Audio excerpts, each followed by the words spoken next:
In the book of Genesis, in chapter 5, we have a lineage, a descendancy. It's a lineage that goes on, though, that what I want to talk about is something very interesting in there. It has people living in excess of 800 and 900 years. Those are the source of debates. I know why those numbers are there. They're codes, and I can show you what they mean. That's what this video is about. My name is Dan Paulson, and welcome to the channel. This takes a lot of analysis, but what I can do is show you what's there. There's a point in time years ago where people are passing these around by memory. That means they know things about these stories that we don't. They know word counts. They know number counts by memory. Think of that. If you don't know anything about cars, you don't know how many bolts hold things together, but as you learn later on, or your hobby or whatever, at some point you know all these things. That's what they had going on. They knew things about these stories that we don't know because we're reading them and we don't have them memorized. We can use the computer, however, to look at some things that make you go, wow, they had something very magical going on. Okay, let's go ahead and do that. The years, 800 and 900 years. How do we reconcile that? We got to back up a little bit. They are doing something in here that when we analyze it, it's bigger than what we know. They're using a numbering sequence. It's not gematria. Don't go there. They're doing something different with numbers, with repeating words. Think of that. How many times do you see words repeat and you go, that sounds cumbersome? Count those. There's going to be something that emerges when we do this that I'm going to show you. However, sadly, it's not going to be easy to see it all. There's a lot of layers to what is going on. There is a repeating template that is here in the background that is very difficult to see, and I'm going to show you how to see it. Now, what they're doing with numbers in its simplest form would be something like this. If I, for example, wanted you to have a message from me, I want to meet you later, but it's dangerous or something, whatever. I'm sending this verbally, and the message is, I need to meet you on 9th Street today. So sometime meet me on 9th Street. Make sure that you get to 9th Street. And people are going to hear that and go, wow, he's really emphasizing 9th Street. We better get there. Meanwhile, the other person goes, okay, he said 9th Street 3 times. I'm supposed to meet him on 3rd. That is in its simplest form. They're doing things like that by repeating numbers. Now, for the purpose of this video, I want to suggest that each one of these stories by itself is an individual puzzle. So I want to treat them that way. We look at them in a big collection. But when they were passing them around, when originally they were being passed around, it was being done verbally by people who couldn't read and write, and they had no printing. They were all being handwritten on scrolls and copied by certain people. So the vast majority of people didn't have access to anything other than knowing what this was by memory. Therefore, if it's a puzzle, go buy a kit. Go buy something you buy at the store and you bring it home and build it. You have to put it together. You have to assemble it. It comes with instructions. You have to know how to work it. Same happens here with the stories. The story comes with the elements in it necessary to interpret it.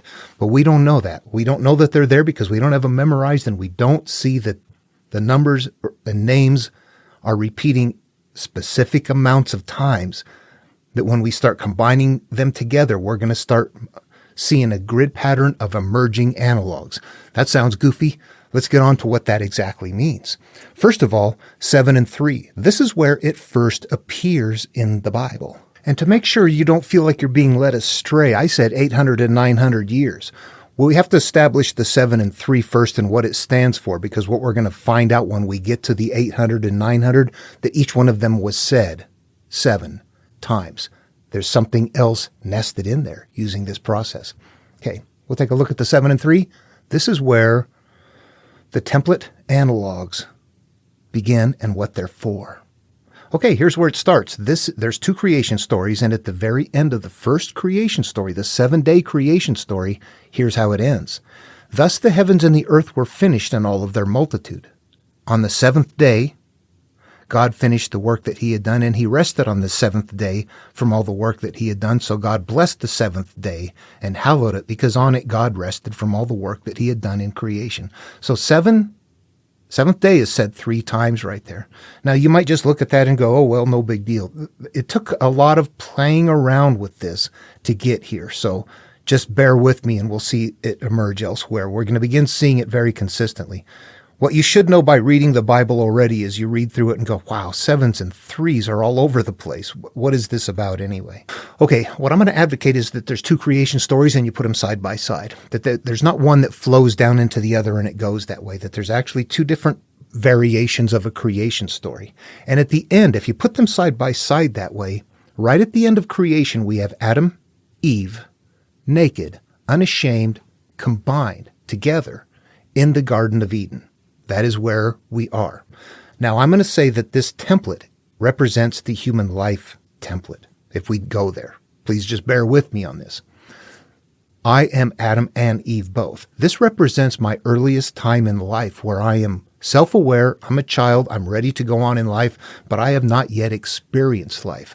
I am naked. I am not covered by anything. I don't lie. I don't cheat. I don't steal. I don't have fear. I don't have shame. I don't have things that I'm trying to hide from because I don't understand life and I'm experiencing life and I'm getting hurt and I don't know what to do. That hasn't happened yet. So I am naked, unashamed in the Garden of Eden. Adam represents my conscious mind and Eve represents my inner self, my accumulation of memories that I am going to be living through. In the beginning, there are none. We have nothing there. So 7 and 3 represent that point right there, our pure state. Now, what they're going to do in the template as we move along, first sin happens next. That represents having exposure to life experiences, then dividing, having Cain and Abel, becoming, going a path, the dividing going on, eventually getting to a point where the world has to be destroyed. I know I'm jumping ahead. That represents ourself when we go, I've had it, I'm fit to be tied. I am now going to try to rectify my life. I've got to change what is there. So we're flooding out our world. It's not the planet out there that got flooded. We need to flood out our representation of it. So that is what is happening throughout the story as we sequence through the template. But at the part of the template that is 7 and 3 is that spot where we start. That is always going to be there. What happens when we get to Job? 3 daughters, 7 sons. 7, 3, male, female. We're going to start seeing this complex correlation of these numbering systems and male and female in a mental hierarchy that they're using to carry the template in stories that are fanciful stories. Okay, so the 7 and 3, what happens then when we go through the Bible and we begin reading repeats of things? Okay, first if we get down here to, I'm going to jump around actually, these appear here and there. I'm going to call this an analog farm. If we get down to judgment pronounced upon Sodom, what do we see here?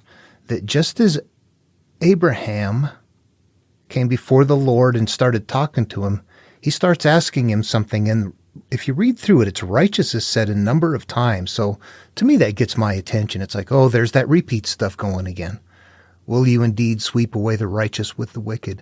Then he starts doing something, though, that are 50 righteous and 50 righteous. Do you see that said twice, 50 righteous and 50 righteous? And then the righteous with the wicked. What if there are 50 and 50 righteous? So right there, we're going to make 50 is going to become one of the analogs, but so is righteous. Since righteous is said 7 times, and it appeared with 50 4 times, then righteous, 50, and quite possibly 4 all become analogs now that mean the same thing. And you would have to have this memorized to know this is in there. You wouldn't normally count those out. All right, as I continue to go through here, there's something else I notice is that there becomes a repeat of things. That's just been established in here. Like I said, I'm calling this an analog farm. They're creating analogs here. Or a mind. Well, they're not. Yeah, they're creating them. Suppose 40, for the sake of 40. Suppose 30. If I find 30. So each of these are said 2 times. 40, 30, 20, and 10. It's a back and forth dialogue. So what I'm going to do is put all of those on the list then. So let's see what we have now. All right, here it is. The 3 and the 7 to begin with. Said a number of times. I'm not going to keep putting down all the numbers. Righteous. That became one of the analogs too. When we're righteous, we need to be at that pure state. 50, 40, 30, 20, and 10. All of these numbers are going to be throughout the stories as they're repeated later on. They're going to reference back to this. The 3 7s, righteous, 50, 40, 30, 20, 10s, all of them are going to reference back to that pure state. But we're not done. Here, look at the size of the ark real quick before we forget the numbers. 300 by 50 by 30. We got our 3, our 50, and our 30 right there. So we have our repeating going on, and is going to establish a covenant. And if we go further to look at covenant with, let's see where we are here. There we go, down here with the covenant with Noah. And God said to Noah and to his sons with him, as for me, I'm establishing my covenant. 1, 2, 3, 4, 5, 6, 7. How about that? Covenant is repeated 7 times. So covenant also becomes an analog. Let's put that on the list. Sticking with the flood story, we see that there's a reference here in 7 days. 7. We'll send rain on the earth for 40 days. So that 7 and 40 is being pointed to right here as well. It's been established in the beginning. The 7 is there, and then 40 appears in the Sodom story. And after 7 days, the waters of the flood came on the earth, and it came for 40 days and 40 nights. So the 7 is being reestablished as 40 again. These are the same numbers continually pointing to each other for confirmation. Yes, this. Yes, this. Yes, this. These ones are going to keep lining up. Now, let's go look at some really old people. All right, I'll use the computer for my memory. I want to know how many times 800 shows up, just as I've been doing here all along. And when I type it in the navigation or the search bar, I find that 800 appears in Genesis exactly 7 times, right here in this lineage. 1, 2, 3, 4, 5, 6, 7. It starts up here. It says 800 years and other sons and daughters. It ends with Enoch, 800 years and had other sons and daughters. I'm going to suggest that this opens and closes it. In between, what do we have? 807. That's one of our analogs. 815. We'll put that. I'm not sure where else it comes from, but we'll add it because we see consistency. We got 840. Yes, that comes from Sodom and also from the flood story. And we've got 830. So 30 also comes from Sodom. And then 895. So we'll add 95 to it as well. I see that I don't have them all marked here, but yeah, there we go. Okay, now you see that what we have is that those 800s right there are pointing to the analogs to reconfirm that that's what they are there, that's what they are. This is part of a, boy, I see a grid in my head. It's a verbal grid. Okay, now look at what is here, 900. Let me type in 900 and see what we get, because that's the other age, right? That's some old people. Oh, look at that, 7 times exactly. 1, 2, 3, 4, 5, 6, and then one down here. All the days of Noah were 950 years, and he died. So what do we have? 900 up here, 930. There's one. 12, there's one. 5, there's one. 10, there's one. 62, I guess we'll add that. I'll have to put that in there. 69, same thing. There's things going on here that are going to be very consistently repetitive that looks to me like at some point when you get done looking at them, and you know, this pattern continues to go through there. If you search for certain words and certain names, what happened? 40, that would be a pure state. What happens if I go search for 40 in the document? What I'm going to do is grab a use down here near the end where it says Esau was 40 years old. Let's examine this for a second. What we have going on is a male 40, a male 7, a male 3, we're looking at purity here, 40 years old. He married Judith. This is like you are now at your pure state, connecting to your inner self. So this is like starting over again, as if Esau was on day 7 with Eve in the Garden of Eden on day 7, where here they're using 40. Well, they've developed that as an analog, and now there's do you see that pattern that's happening there? I guess I can over-explain it. And then as you go on, where is 40 else? Where else it's going to be used? After crossing the threshold, the Israelites escaping Pharaoh, they cross the threshold, and 40 years in the desert. Jesus, he gets his baptism, crosses the threshold, 40 days in the desert. The 40s continue to emerge as this pure state that we're looking for. So those are the numbering sequences that I see that are in here that makes that makes those explainable. I see videos on people trying to describe how they lived that long, and you're like, you know what? You have to figure out something different here. It's not possible that it is true unless they're using a numbering system that's not like ours, but we know that they weren't. So it can't be true. There has to be something different. When you begin an analysis like this and the numbering sequences and the counting and understanding that they're passing these stories around word of mouth by memory and that all of these things can be known by the person. Think of a hobby you have. You just go, how many parts do you need for this or that or something? We know what that is. They knew that out of these stories. All they had to do then was know how to convert it into the psyche and play it out as an inner adventure, which is not really an adventure. It's a healing path. I would like to, for a moment, emphasize what I mean about those numbers, though. I can sit here right now and tell you that on my car out there, I've got 6 lug nuts per wheel. My wife has 5 on her car. My stepdaughter's got 5 on her car.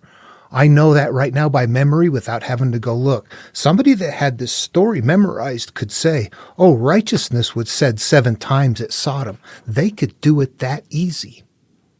We don't tend to realize that.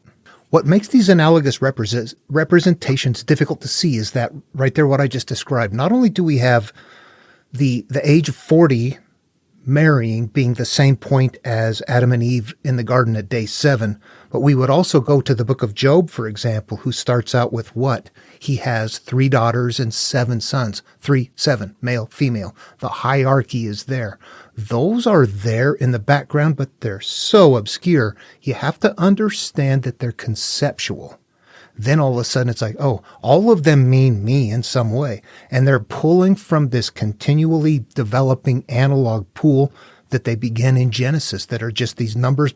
Here, use all of these for this same thing right here. Here's the puzzle. See that? It's a healing path when you use it in this manner, when you turn inward with it. Okay, that's other videos. The numbers, though, that's it. Look at them. You see that they serve a purpose. And of course, that's what I see. People have to look at those and wonder what they're about. And some people don't. They just think that they're literal. I look at them and I see something in there because it's too consistent. There's something in there that is just too repetitive, despite the fact that they buried it. And it's very, very old techniques. We've kind of lost it. I have spent hours, years with this material. Incredible amounts of time, and not just Christian material, many things from antiquity. And it finally emerges. You see what it is. I find it in Greek myth or Buddhism or Hinduism or whatnot. There's one common core teaching that gets us to source, inward. Meanwhile, people aren't going to do that, and it's put in ways that keep them looking outward. They're happy with it, but they will continue to fight and argue. You can see that there's conflict when you're interpreting it outward. Many are the ways leading to destruction that are outside. Inward, there's just one path. Everybody ceases once they realize, I see the template. This is about me. It's about my healing and about loving others and whatnot. The divisions, they all kind of cease at that point. But the numbering system is incredibly complicated. You can see that it's hard to see. But once you do, you realize, you know what? It's just not that complicated, maybe. It's just not being familiar with it. And then you look at it and you look at it enough, you go, that's actually pretty simple. How else are you going to put code in a story? You got words to work with. How are you going to put the code in there? You have to work with repeating words, sequences, somehow, something like that. And that's exactly what they're doing. And you know what? That's only one layer of it. The idea is that there's a human template. First of all, you're taking that template that I'm born, that I start pure, that I get hurt. Life goes on. It continues. It gets destructive. At some point, I want to go on an inward path of healing, that it's going to follow that sequential path right there, that the story is always going to be that way. But you have to know then that the story is taken, that template, flipped outward and then made into a story. That you take that story, strip off the analogs and play it inward. So it's not just understanding the analogs, it's knowing that it is you, that it is your psyche, that is your story right there. It's not the story about the world out there. It's the story about the world up here. They're putting coded sequences in things that sound like they could be historical, and they're using elements of their time to become analogous representations of the story. Flooding the world is the same thing as destroying Jericho. March around it 7 times, 7 priests, 7, 7, 7. You look at it and you go, okay, yeah, I see what's going on. It's an analog pool and a repeating healing template. One template, a million different ways. Something like that. Anyway, hope you enjoyed this. Hope it makes sense. I think it's pretty fun stuff. It's like solving puzzles. I'll see you in the next video.